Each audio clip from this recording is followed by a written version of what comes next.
Fe enw yw Mare Jones ac yn gweithio fel swyddog gweithredol sirol i Undeb Ymweithwyr Cymru yng Ngheredigion. Bues i'n ffodus iawn i cael fy newis i fod ar y Rhaglen Arweinyddiaeth Wledig 2016. Heb Amaeth, wi wedi cael profiadau ffantastig ar y rhaglen yma, sydd wedi datblygu fy ngorwelion yn y byd amaeth a hefyd datblygu fy hunan hyder.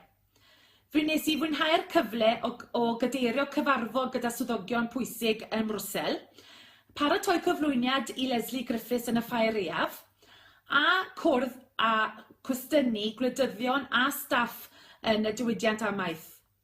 Ond y bwysicach y dim, dwi wedi creu cysylltiadau allweddol a hefyd gwneud ffrindiau da am oes. Yn sicr, dwi wedi cael fy ysbrydoli o'r rhaglen yma ac mae wedi datblygu fy hunan yn bersonol. Felly cewch amdani, wnewch chi ddim dyfaru.